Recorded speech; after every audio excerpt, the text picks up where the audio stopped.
Around 2010, the dimension altered, and it went into a low-key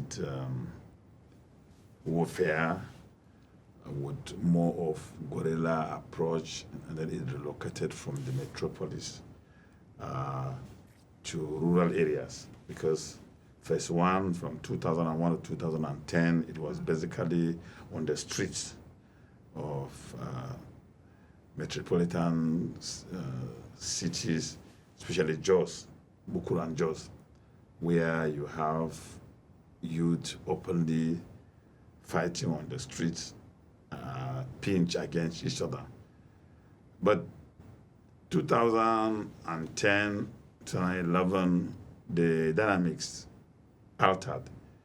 So you went into a low-key warfare where you have now guerrilla attacks on rural communities. People were being killed across the state. Not too long, it was explained as farmer-herder clashes. So that narrative of the farmer-herder clashes continued for some time.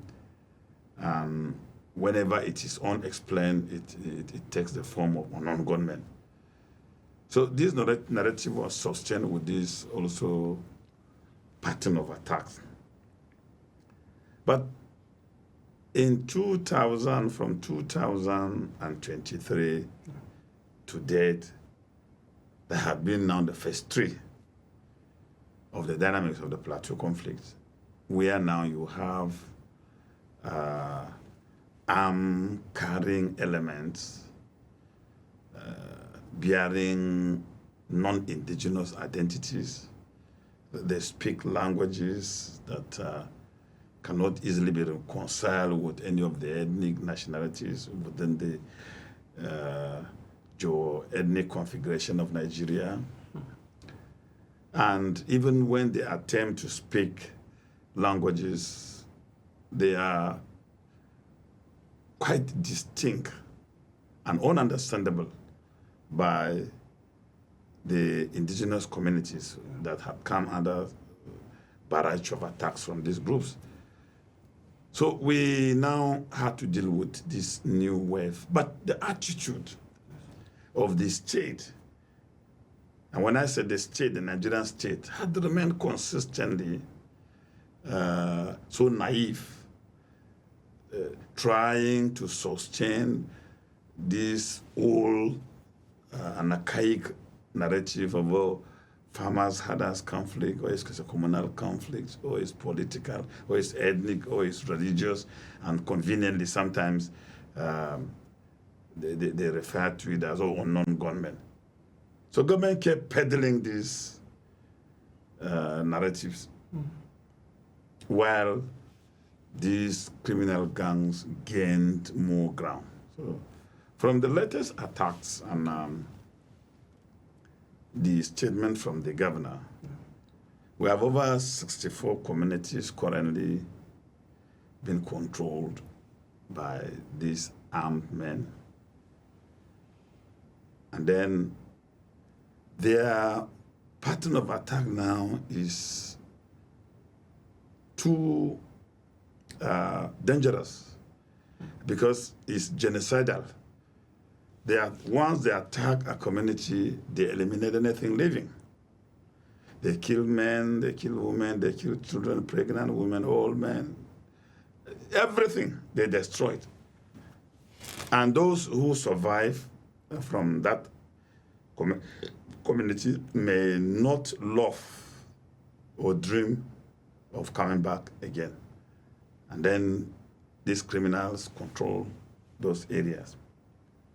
So the summary of it all is that from my analysis of the situation, we're dealing with terrorism.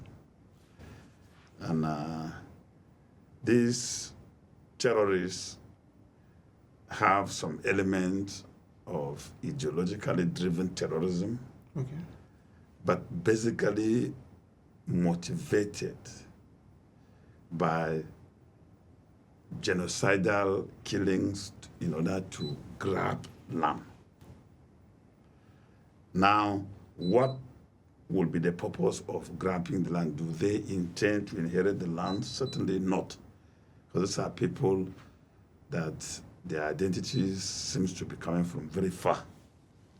So they are rather being sponsored by some interest to displace these people so that they reach mineral deposits, because these places are so rich. Rich in agricultural arable land, rich in mineral deposits, rich in forest reserves. And the forestry asset is one of the highest, much needed product in the international community because of how technology had changed. So, in my conclusion, these are criminals, terrorists, sponsored by certain yet non-interest to try to eliminate indigenous communities, dispossess them of their land, because whosoever is sponsoring them does not want to pay royalty. So once you kill almost everybody, who owns the land and who will lay claim to it? And now this interest will now manifest itself not too long.